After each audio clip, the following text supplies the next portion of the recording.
again, obviously in the off lane, but I saw the phase pipe that came out as well as Yule's. Message getting told it's the Chrysalis rush into Solar Crest and Yule's afterwards. I guess just tons of physical damage and then the setup for his the Remnant. Yeah, and then it's about the build with what do you do with your ability build? As I've seen plenty of players go heavy into the Aether Remnant. I've seen plenty of players skip Aether Remnant altogether and just go 1-4-4.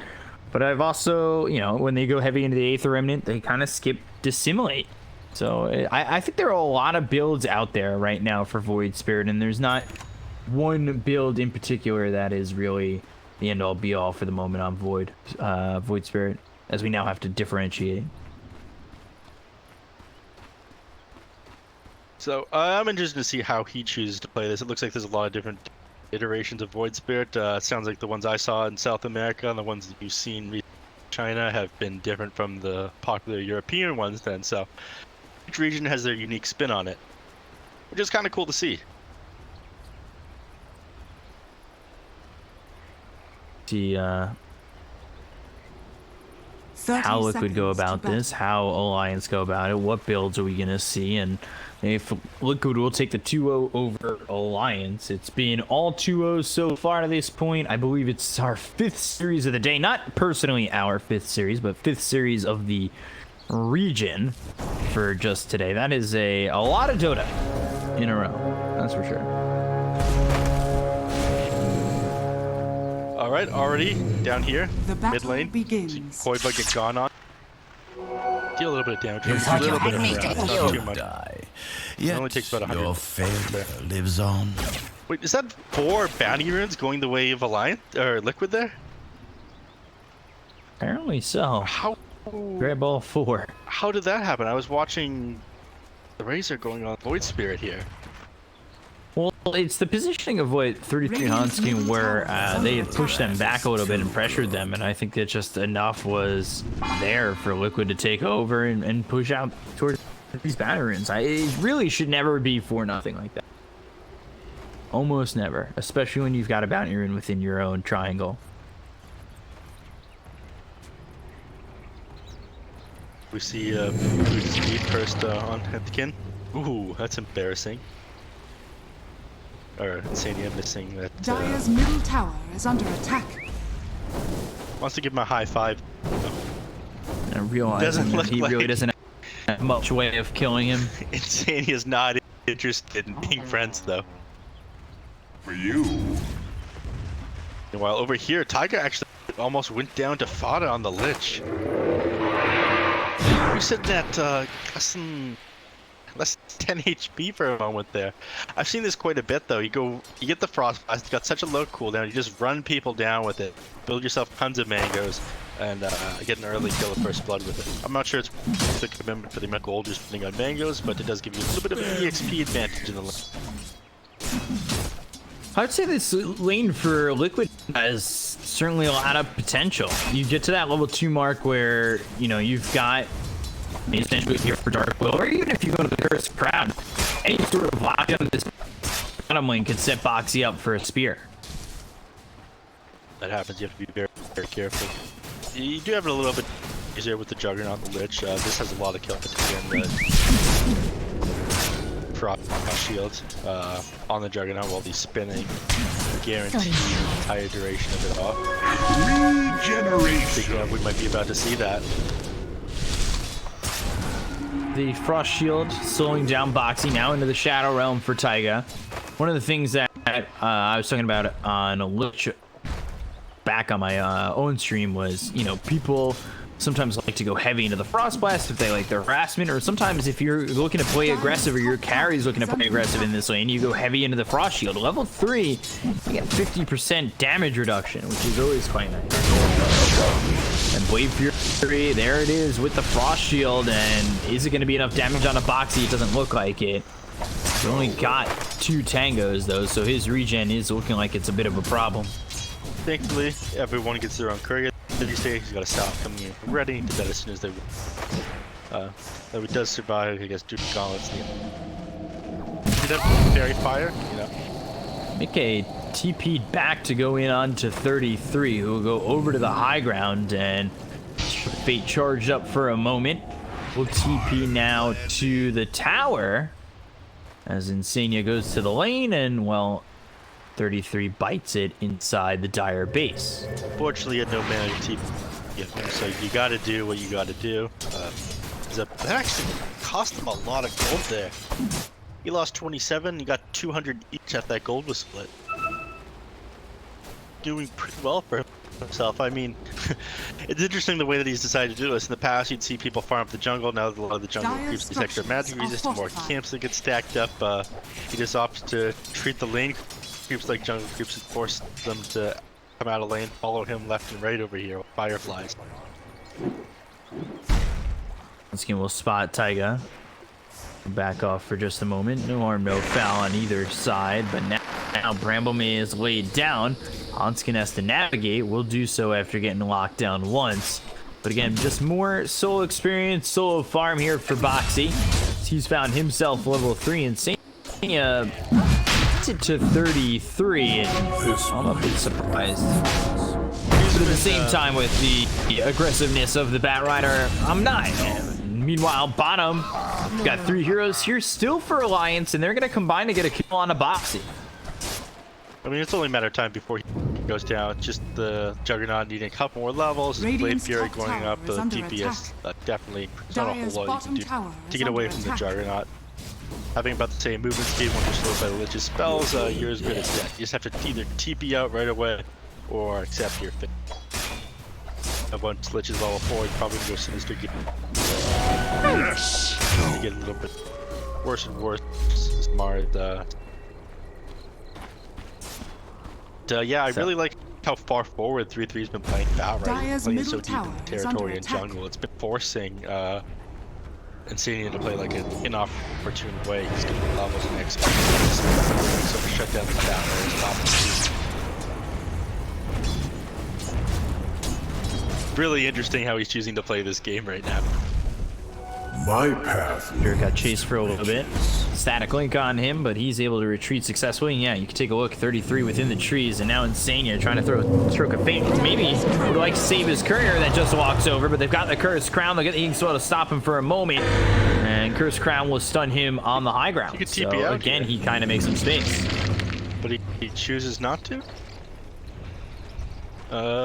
He's going for the courier. Oh, come on. He don't. Okay.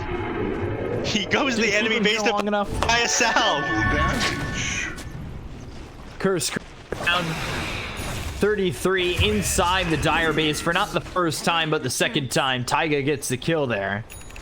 I mean, somebody had to deal with this bat infestation. This guy's being a little bit too cheeky. He goes into the enemy base, buys a salve and a couple of... But he could have just teleported out when he was on the high ground, I think, like, just over here, right? Yeah, he was far enough away with both Inkswell as well as Cursed Crown used. There's no way he's going to get stopped. Yeah. Maybe he just decides, okay, I want to get back to lane faster after I die. No use teleporting over now. But they do keep getting a decent bit of gold from him. Taiga's happy to get that experience. Otherwise, he's not getting a whole... He's level 3 now. He pops his smoke, not to go for a gank anywhere, but to actually lay down a ward of the enemies. That's something I really like doing as support. You get ward where you think, where the enemies think that you don't have anything. You have your own vision. A lot of people don't utilize smokes for that reason. They'll spot this stack, but the ward spots them coming through the jungle. Bada's nearby. He's going to want to stay away from this escort of... shows up with Hanskin. I'm not sure the reasoning to show up to this fight, as you're gonna lose Fada pretty quickly, and now the 8th Remnant will hold in Hanskin. Omni Slash was used. They'll look over at Insania with a Blade Fury. They'll at least trade 1 for 1. Meanwhile, Qualifier have one more Acro step and uses it to go in on this Earthshaker. Hanskin destroyed here by Qualifier. The damage this early into the game. Yeah, he's pretty powerful. That's for sure. So just often he send himself out of Magic Wand right now, it looks like. But we can see if he's doing that build that I was just told about out of Europe, or follow that Chinese build that you saw in some of the casting. Nico Baby gets on here, but he does have spin if he choose it. Doesn't need to. Yeah, the last fight, Nico Baby tried to go in the Dark Willow with his Omni Slash, but of course, Dark Willow, one of his heroes that can just pop a button off him, just Shadow Realm and gets away. And that's an issue for a couple of these heroes here on Liquid. You're able to get out of Omni Slash, Astral Step, disassimilate, Shadow Realm. The Remnant, now the Cursed Crown. Look at the Blade Fury quick force Astral Step away. They might even want to still go in on this. They laid down the Bramble Maze, had it locked up Nico Baby. They might have been able to get the kill. They'll turn their attention over because, like you were talking about in the draft, they've got the Inkswell with the Astral Step, an easy kill on Afada, and it's 5-3 in favor of Liquid.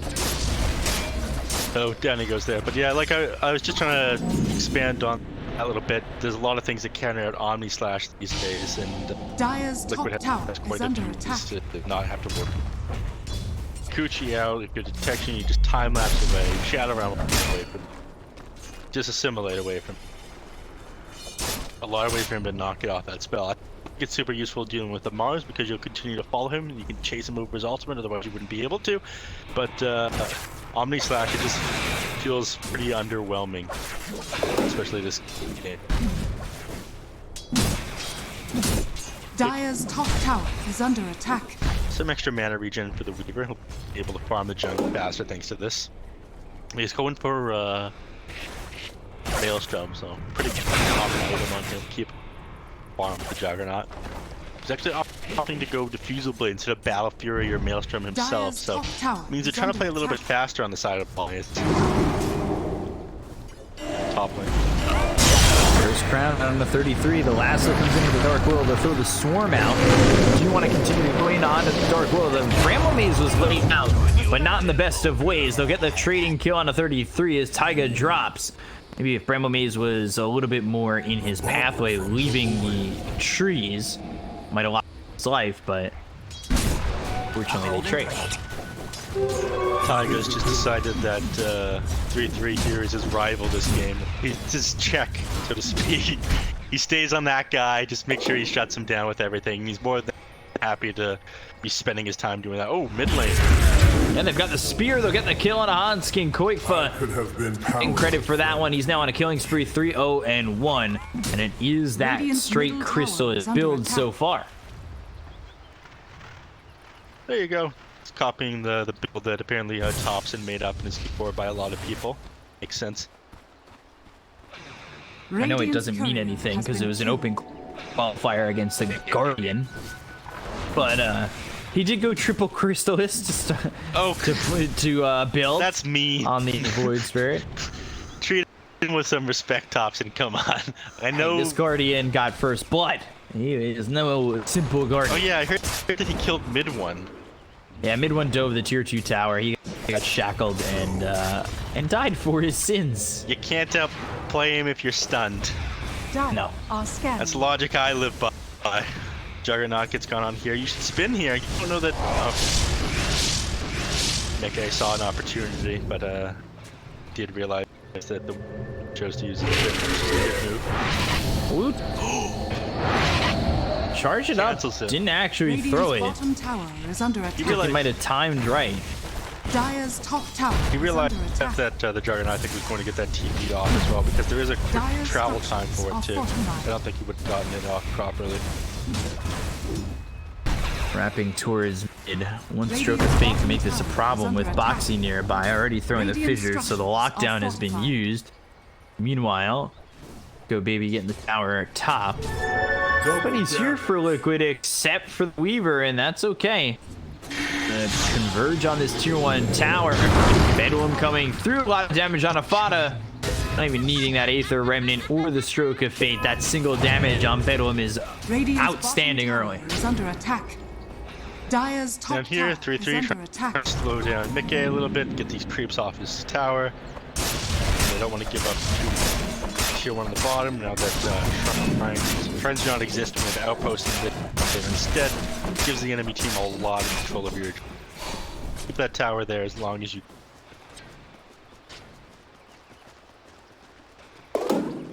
they're starting to make a move towards this Tapper though. Quavo double. 3-3 realizes this is dangerous and wants to get. Not going to be able to defend this tower. Radiant's bottom tower is under attack. Arcane Ring for Void Spirit. I feel like it is quite nice. Sometimes it feels like you have a little bit of mana trouble. I believe I heard a lasso come through, and that was over top. Where 33 and Nico Baby, we're going to get the kill on a Taiga as they pressure this bottom tier 1 and let it go. Meanwhile, back over towards mid, Fissure comes through, and Onskin setting up as he's got that Ghost Slam. They'll throw it. Arena comes in, and it may not be worth it to keep him alive. Вообще легко нет, перетягиваются ликвиды вдвоем-втроем. И Альянс откроет. Получается замес, ликвиды лучше отступить. Да, там...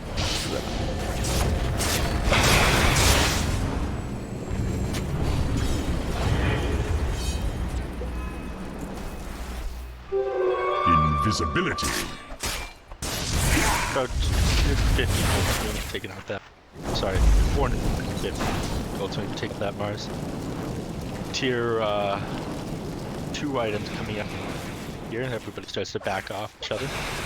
I feel like the tier 2 items is what really starts to make the difference in game. Some people are talking about it. You can't really rely on net worth anymore now that neutral items exist.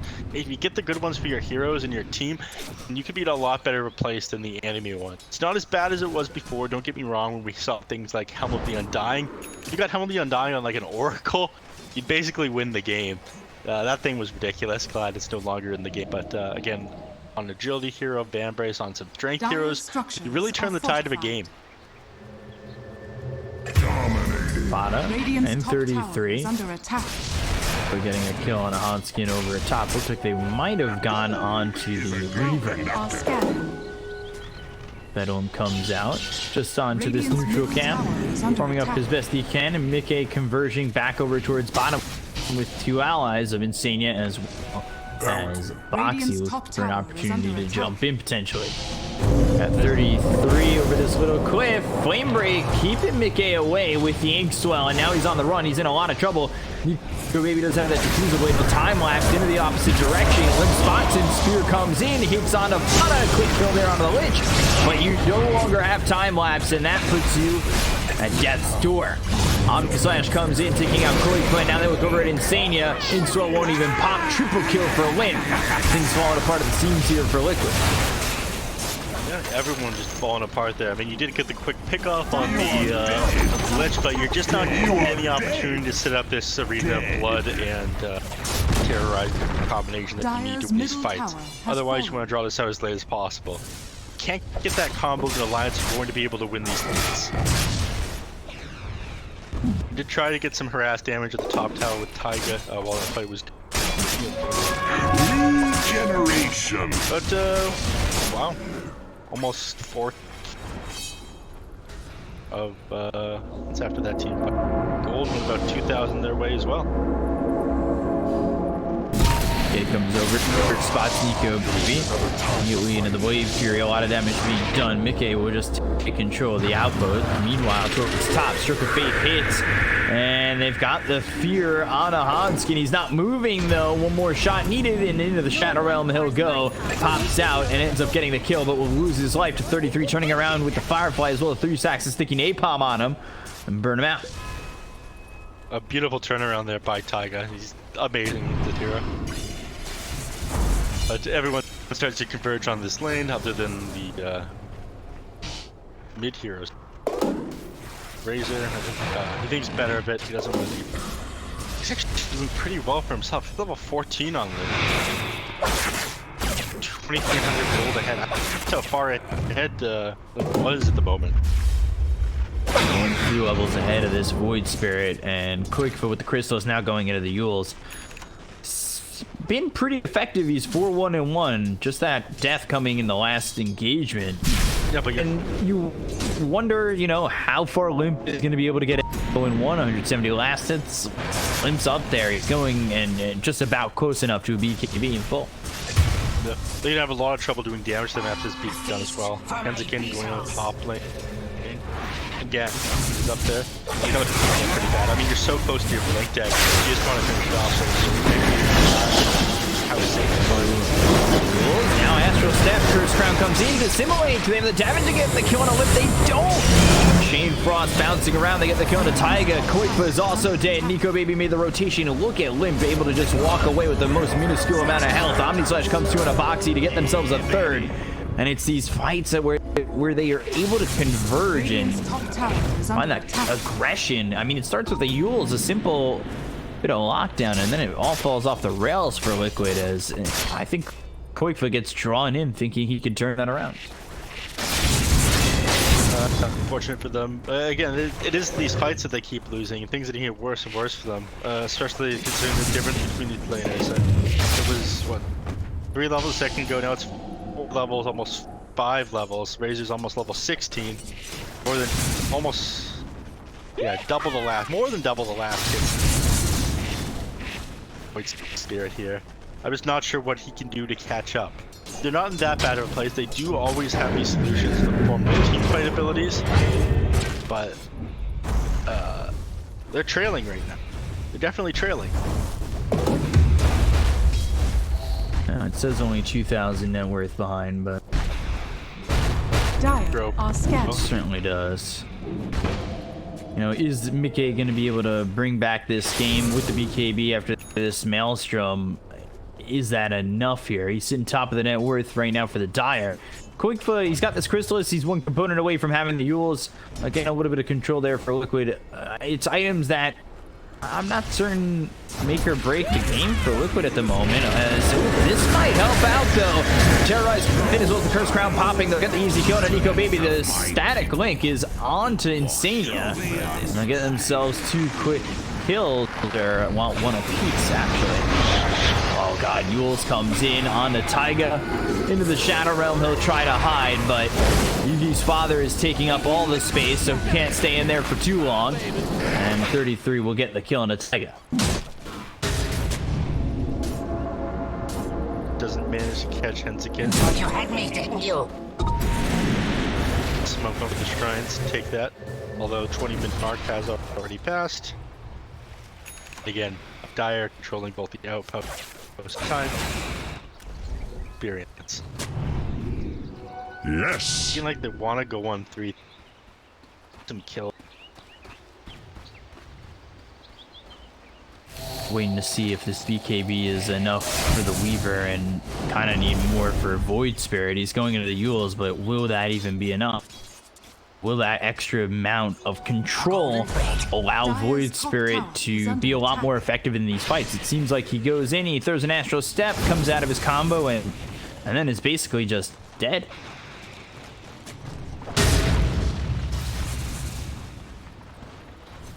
Here, they're smoked up. Oh no, Taiga. Well, they'd be happy to go on a core, but if his support's all there. Oh!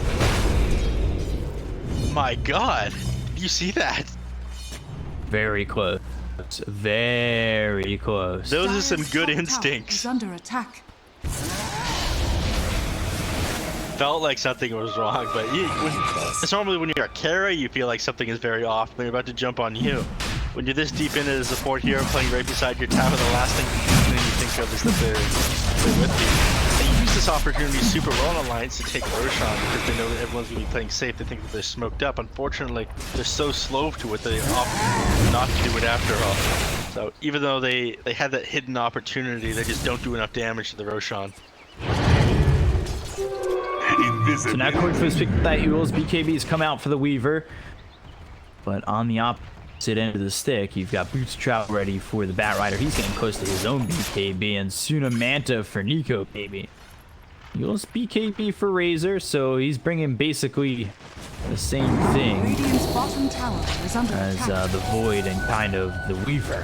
Have that magic immunity, he'll have that control with the Yules. Dire's Is it going to be structures enough? are We'll see. fortified. Radiant's bottom tower is under attack. Down here. See a remnant. Got the lasso, Void Spirit, very dead very quickly. It's the lockdown that Alliance bring to the table that, I mean, Void Spirit really can't do anything about. He's going into a Bloodthorn, but I mean, I don't know if that's really gonna matter much. That looks so bizarre. Instead of going for a blink day to get on top of the target, D3 has opted to go 8 defense in the Batrider.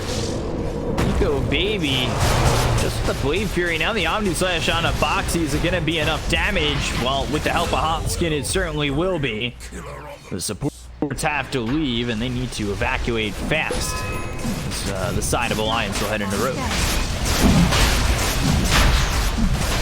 They go, and even though they don't take it that fast, I think Mars is not able to come over here. I don't think he'll buy back. He just picked up a TV, so might be thinking about it. Tiger realizes, oh man, she is one of the best. He's got a blink dagger. Terrorize. I thought maybe at the more proper time. Yeah. Might have been able to do something with that. Get the terrorize at the last second, then blink in, steal the Aegis, but it won't happen here, and there won't be another chance at entry. Terrorize on cooldown now makes pretty good time for Alliance to push. Alright. Now my enemies pay. Yep. Building up DPC on the Batrider. Trying to get a... Not, but that's going to be off. It's odd to see him go with this Diffusal Manta build and then go back for the Maelstrom afterwards. But again, we were talking about how they wanted to play a lot faster than they've been doing for that. Head and shoulders above Liquid. Limp doing a very good job. He's picking the Chrysalis, going into that butterfly.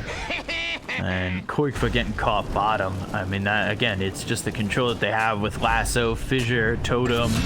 Everything's there. Oh, Jesus. They'll also get Boxy. This pick-up's happening everywhere. I don't think these kills should be happening either, but you're feeling a little bit desperate right now, playing a little bit weird spots, especially this Void Spirit. He's feeling like, okay, I can get these solo kills now that I have my Solace and my Yules. I want to set up on people with my Aether Remedy combination. Get back in the game. That swing back gold, unfortunately, get punished for instead. And we hit 25-minute mark, so we're seeing tier 3 items come out. Thing Charm on the Weaver, and Greater Fairy Fire just picked up by the Juggernaut. Talking about the side of Liquid getting desperate, I'm getting desperate to just be able to spectate a kill right now. I feel like I'm slow on the ball, but at least I'll catch this one over towards top. Limp gets the kill there onto Insania, and they are getting pickoff after pickoff. Again, we talked about how the net worth lead really isn't indicative of how this game feels at the moment, because it certainly feels as though Alliance are much more ahead. It seems like every fight they're controlling the pace, and right now, just the game in general, they're controlling the pace. No, they take down this tier 2 tower, and I think at this point, final Terrorize coming in to save Mickey's life, but well, 33 moving forward gets the dust out on a Mickey, and well, Taiga trying to TP away. I don't know if Mickey wants to be back here. He turned around for some reason. It's low on mana now. He needs to just turn tail and leave. Fisher didn't quite connect with Taiga. He was trying his hardest right there on Henzakunda. Got that Aether Lens for a little bit of extra cast range. Well, didn't do the trick. I think he probably wanted different items, though. It does give you the extra range for the Blink Dagger as well. You can go to mana regen helps too. Dire are scanning. He opted not to go mana boots. Feeling around clarities with himself too. But I'm not sure that Liquid is going to be able to recover from this because I think the later the game goes, you still have an advantage with Alliance. Earthshaker becomes very scary. Juggernaut Dire's continues. middle tower is Even under attack. though Void Spirit scales very well with his 25, until it's there, it's going to be rough for them. If you can manage to do that, the 3-second stun on Dissimulate is pretty crazy. It's all about buying that time and all about getting there. Is the, will the Weaver's item progression be enough? He's going into a Scotty. He's got the Mjolnir BKB, 2 Wraith Bands. So McKay right now sitting at just about 14,000 net worth, sitting not too far under where Nico Baby is. But the difference between the Razor and the Void Spirit is a big jump. Radiant are scanning. They smoke up. All they find is support here, but he manages to get away, and so does Mickey. So they break the smoke, and oh no! Fissure lands now. Let's see what they can do with this. Nico Baby giving chase. He's got the Diffusal Blade. Inkswell pops, but it's not going to matter with the Blaze Fury. Insane on the run. Nowhere to go. Nico Baby gets the kill. Dire's They'll middle lose the tower Grim is Stroke, under but attack. that is all, which I guess is a Radiant's bit of a top silver tower is lining. under attack. All you can really do at the moment is disengage on. But they haven't gotten a kill in ages. Dire's middle tower has fallen. And it looks like they're ready to get high Top ground. tower has fallen. Pick up the healing board, but you're gonna pay for this with your life. You just use Shadow Realm aggressively. Taiga just getting ripped to shreds here. Chain Frost coming in as a +1. And now they got the lasso onto this Weaver. Echo Slam, Omni Slash. Dire's middle tower is under No, he attack. just got his BKB Mjolnir. He's bought out. He can't do anything about this. I don't think they can stop him taking this Rax here. Dire's It middle goes, tower and wow. there's smoke up back here, but they can't go in on this. They're too strong. Nico Baby is very low on HP and mana, but has the Aegis on to respawn in a super bad place. He's gonna try. He misses the fear though.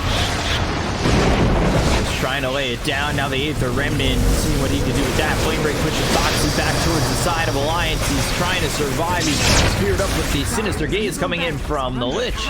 And another kill here as Alliance are yet to leave the base. It's gonna be this is a repeat from last game. It looks like, except the other way around. Dire's top tower is fallen. Remnant locks Nico Baby up for a moment. Dire's top barracks See if Liquid are able to turn this at all. They're down now 9,000 net worth. Backdoor protection goes on to these barracks, but soon to break off. Phantom's Embrace. They look over as Qualifier. He's got the usuals. He needs to try and escape, but the totem is there now. Ooh, Astral Step. Does he have another one? He doesn't. Assimilate to avoid the Chain Frost, but I'm not certain you're getting out of this, and I should have just... I'm certain you're not getting out of this because there was no way out of that. Cruiser lands onto Mickey. They'll get the lasso to follow it up. The Soulbind hits onto 2. Mickey can do anything about this. That would be great. They've got a 2-man Arena of Blood. They'll get the kill onto Hanskin as well as 33. They're going to need a lot more than this. Illusion. Everyone else gets out. You have not two sets of Raxes. You've lost the melee Rax to the top lane. And the only reason that I think that you didn't lose like another melee Rax is because that tier 1 and 2 are still up. As soon as they regroup, Alliance are going to be heading down and take the bottom as well. And I don't think you can stay in this game for that much longer. Your heroes just aren't scaling that well against Alliance either. Like they need to wait until like what, like 40, 45 minutes? This Void Spirit is level 25, level 30. I don't think they can last this long. Brings it all the way down to 6k, which was a 9k advantage. Now 5k as they start to pressure the mid tier 2. I think they're going to look to go into Nico Baby, but a very timely Blaze Fury. Now Boxy trying to retreat, but I just don't think there's any way he does. Gets hit by that Fissure, followed up for the Sinister Gaze. They'll get the kill to Boxy. He's got buyback. The rest of the team now forced to leave. Everybody starts to get back, and again, this gives Alliance a chance to regroup. Think about if they need any more items before they do this last push on their base and take Mater. Or if they want to wait for this next Roshan. Another 30 seconds, they'll find out when the response. Razor has all the items in the world. Looks like he's on his way to build a Satan. I'm not sure if they're willing to wait for that, though. Juggernaut. Or if they need to wait, look over with the Dark Will. We'll catch her. Nothing if you cancel that Shadow Realm teleport. You've got the majority of your Abyssal Blade here. You have the Vanguard recipe and the Abyssal Blade recipe. The rest of it, you're able to get that secret shop. We'll see if they opt to wait until they have that on the day. I'm not sure if they have to. Dire's bottom tower has fallen. I mean, it's not too far away. Nico Baby should be able to farm it very quickly. Grab that Abyssal Blade. Give you that extra bit of lockdown. Being able to make that jump and pierce the BKB on the Weaver right now. That right, the lasso, but speaking of, Lasso comes in. Weaver in trouble. They don't even need the Abyssal Blade. Lasso and an easy kill. So down goes the Weaver yet again for another 60 seconds here. Payback status is available, but I don't think we can push the base wall Well, they don't want to push it the next 60 seconds here. Finishes up this Abyssal Blade, and Roshan spawns very quickly. Aegis and Cheeks as well. Just another tool in their kit. Nothing you can do to beat Roshan. I think Taiga, I think, wants them to. They're smoked up, but I may be able to do anything. In fact, if they try to now, it's going to be too late. At this point, it's almost worth it to just loot you. But Lana will show himself, break the smoke. Up by the secret shop, Alliance ready to go. There's still 18 seconds until they've got this Weaver back. Radiant's bottom tower is under attack. Got basically everything we need now. No need to save up for buyback. We try to get the Aegis and Abyssal Blade on the Juggernaut. He gets speared back though, but I don't think they can do anything to kill him. And they've got the Silence, now they've got the Terrorize, but a great Manta into the Blade Fury, keeping Nico Baby alive. They've got the Yules on a boxing, now the Yules comes out of the Jug. Isn't enough to lock him down, however. Aether Remnant, another spear coming it through onto the Razor. They get themselves one, he's down for 90, he has buyback, and now with the Abyssal Blade, it's not going to beat off. They've got the Yules again on a Nico Baby. He's on the run. Do they have the damage? They look for the Astral Step as well as the Dissimulate on a Nico Baby. Once again, the Phantom's Embrace to make sure that he's not able to spin, but first hit bash on the Koifa. Look at him just get run down. So much damage from the Juggernaut, and here you are. So comes through onto the Grim Stroke. Omni Slash on 3 heroes. BKB's been popped by Mickey, and Xenia will drop. They'll get the kill on a bottom. They look over at the Bat Rider. 33 now, forced along with the BKB about to run out on Mickey. He'll use that time lapse, so try to run for Nico Baby. The Cursed Crown comes in with the Unis. He's going to be timed up and up. The Mantis there as well as the Abyssal. Get the kill with the Echo Slam. Exclamation point to kill off this Weaver. He'll buy back immediately. They look over at Taiga. He's also brought back the Foxy dead a second time. He won't have that buyback. The Fidget comes through. The Weaver not unable to do anything. Mickey drops again. And it will be going to a game 3 as Alliance are taking this game 2 in an exciting fashion. And there's the GG. Oh my god, an absolute monster right now on the Juggernaut. A lot of people don't think that this hero's that strong, but again, he's got the D-spells, he's got some damage. And I don't think that they had that much to recover. There was so much more net worth on this Razor. He had almost more than double the last hits of this Void Spirit at like what, the 13-minute mark? Alliance just rolled them over this game.